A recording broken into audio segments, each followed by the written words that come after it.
Palavra que Deus tem hoje para o meu e para o seu coração está no livro de Jonas, capítulo 1, versículo do 1 ao 2, que diz assim: A palavra do Senhor foi dirigida a Jonas, filho de Amate, nestes termos: Levanta-te, vai a Nínive, a grande cidade, e profere contra ela os teus oráculos, porque sua iniquidade chegou até a minha presença.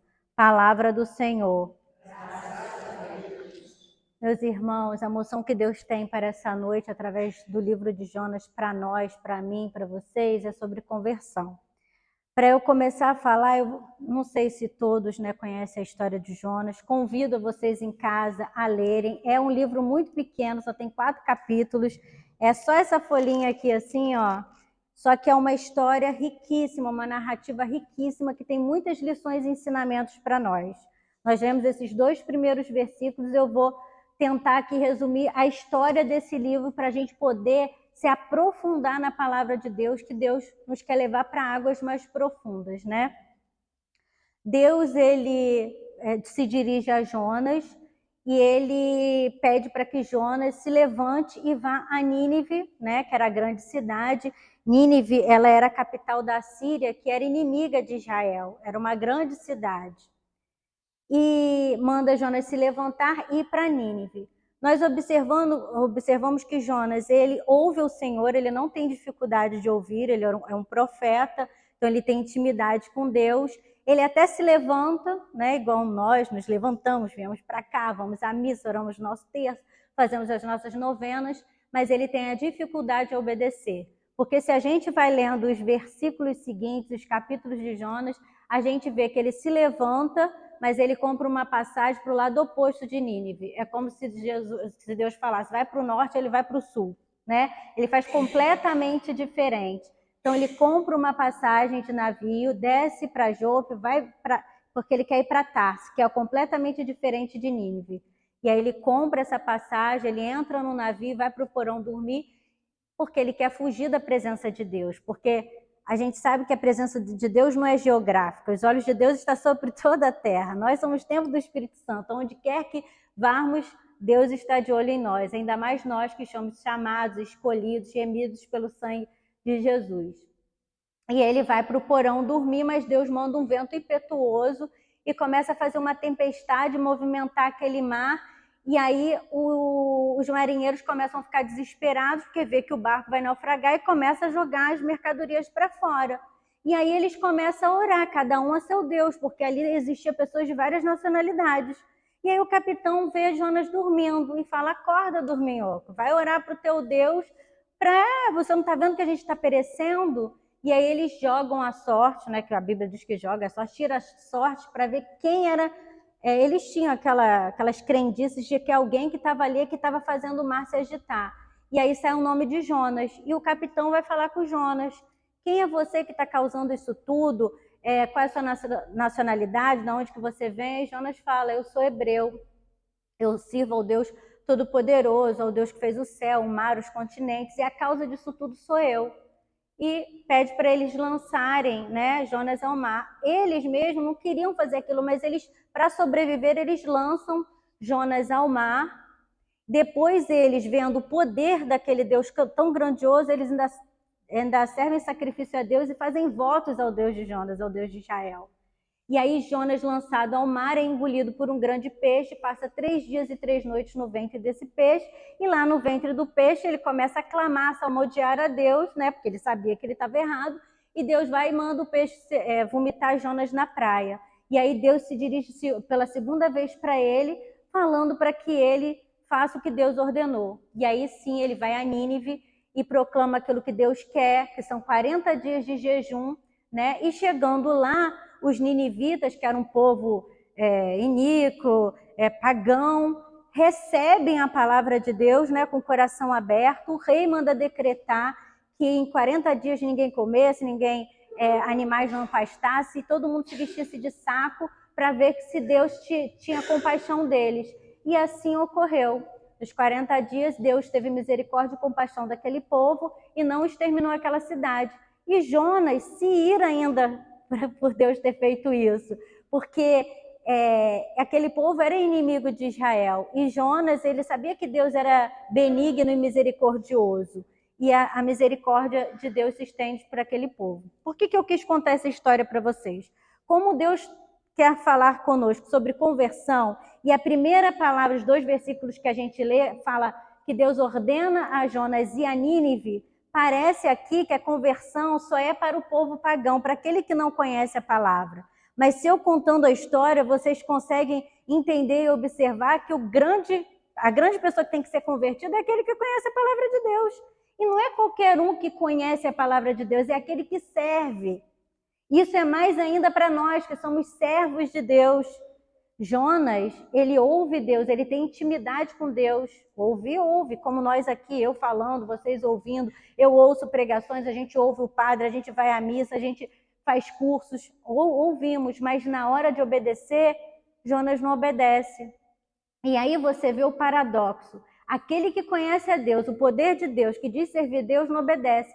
E aquele povo pagão, cheio de iniquidades, que não ouve Deus, mas ouve o enviado de Deus, prontamente faz a vontade de Deus e se arrepende. Né? Olha a diferença daquele que é pagão, que não coisa, que Jonas não queria nem ir lá, Jonas não queria ir, não é porque ele tinha medo daquele povo, Jonas não queria ir porque ele achava que eles não eram dignos da misericórdia de Deus, que também é uma coisa que às vezes as pessoas acham que é dono de Deus, acham que Deus é só nosso, né?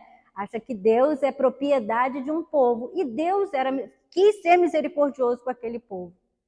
Então, esse livro nos dá várias lições, e uma delas é que não basta sermos chamados servos e filhos de Deus, porque todos nós aqui somos profetas, né, de Deus, porque através do nosso batismo nós recebemos o mundo de Cristo, que é sacerdote, profeta e rei, né? Então todos nós aqui levamos a palavra, podemos levar e devemos levar a palavra de Deus, mas um grande ensinamento aqui é que não basta você ser servo, ser filho de Deus, como as pessoas falam assim, mas ela é uma mulher de Deus, ele é um homem de Deus.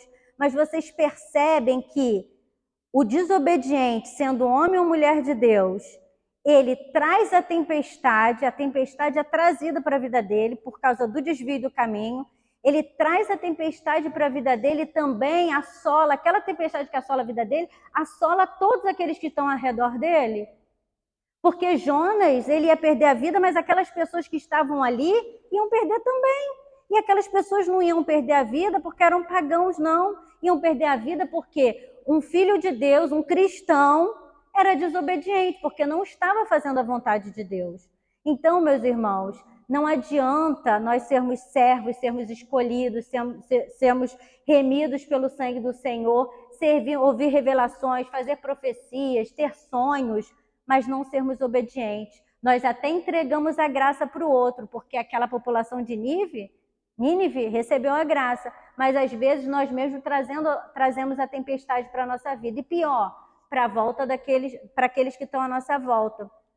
Por exemplo, nós não escolhemos a família, né, em que nascemos, nós não escolhemos os nossos pais, nós muitas vezes não escolhemos as pessoas com quem a gente trabalha, nós não escolhemos quem vem para o grupo, quem fica no núcleo, tudo é Deus que escolhe. Então, como é importante nós, principalmente servos, filhos de Deus, sermos obedientes à palavra dele. Tudo que vem para a nossa vida, se a gente sair do caminho de Deus e passar pela desobediência, respinga nas pessoas aqui, na minha casa, no meu trabalho, né? Então, nós como filhos de Deus, Deus quer trazer a salvação para a nossa vida, né? Em primeiro lugar, assim que eu digo, porque muitas das vezes nós somos iguais àqueles operários da última hora, né? Que é a parábola. Nós achamos que a misericórdia de Deus, que o perdão de Deus, que a conversão é só para a gente, né? Aqueles operários não achavam justo que aqueles que chegaram na última hora ganhassem a mesma coisa que aqueles que chegaram primeiro. Jonas não achou justo aquele povo iníquo receber a misericórdia de Deus, porque aquele povo era pagão. Mas olha, aquele povo tem mais a nos ensinar de ser fiel a Deus e de conversão do que o próprio servo de Deus, que era desobediente. Então, que nós possamos, com essa palavra, entender que A conversão passa pela obediência. Jesus foi obediente até a morte de cruz. Jesus não falou assim, desse jeito não, Senhor, desse jeito não, assim não, eu sou seu filho, eu vou para os não quero morrer assim, não. Jesus passou pelaquela humilhação, ele passou pela morte. E nós, como servos, temos que obedecer. Muitas das vezes nós achamos porque temos ministérios, porque viemos à igreja, porque rezamos nossas missas, porque fazemos as coisas, nós já somos convertidos. Mas hoje o Senhor nos chama à conversão. Hoje o Senhor nos chama a ouvir, mas o ouvir de fazer. Não, aquele ouvir de escutar, que é o de fazer. Assim como a gente fala, eu mesmo falo para minha filha, Nina, você já ouviu o que eu falei, minha filha? Vai lavar a louça. E ela não lava. Quer dizer, ela ouviu, mas ela não fez. Então, ouvir a Deus e não obedecer é tempestade que vai assolar a tua vida. São as consequências que a gente vai pagar aqui. Nós, como servos de Deus, que vivemos em cursos, vivemos estudando, vivemos servindo a Deus, nós ainda temos uma responsabilidade maior, assim como Jonas tinha. Ele conhecia o Deus que ele servia. Os marinheiros até falaram, como que você pode ter feito uma coisa dessa? Tipo, você não conhece o Deus que você serve? Por que você não obedeceu? Eles serviram sacrifícios a Deus e votos em respeito ao poder do Deus que ele servia. Que nós, meus irmãos, possamos observar aquilo que Deus está nos pedindo e a gente não está obedecendo. Muitas vezes a gente faz as coisas da nossa cabeça, ainda usa o nome de Deus para falar, Deus mandou. Mas quando realmente é Deus que faz, nós não obedecemos. Porque obedecer a Deus não é fácil, não é nada fácil. É muito difícil seguir o Senhor. Só que as consequências de não servir são piores, né? Às vezes a gente quer tomar aqueles atalhos e as consequências vêm. Pior que vem, às vezes, em pessoas que não têm responsabilidade pelos nossos atos. Então, que possa ficar no coração que conversão passa pela obediência. Não adianta a gente dizer que é um cristão se a gente não obedece a Deus, né? Aquele que tem intimidade com Deus não deve ter intimidade só para servir, porque, olha, Deus usou até uma mula para falar. Deus não queria usar Jonas porque Jonas era o único profeta. Deus queria curar Jonas, restaurar Jonas, fazer ele uma pessoa obediente, assim como nós. Se eu não estiver mais aqui falando, alguém vai falar. Se eu ninguém falar, as pedras falarão. Mas o serviço também para Deus nos cura, nos faz ficar obediente, nos amassa. Ele sabe que a gente tem que melhorar e nos ajuda nisso. Então, que nós possamos pedir essa semana para Deus essa obediência, né? Esse dom da obediência, que nós possamos obedecer à vontade dele, porque fazer a nossa vontade é muito fácil. E que com isso a gente possa nos converter verdadeiramente. Amém?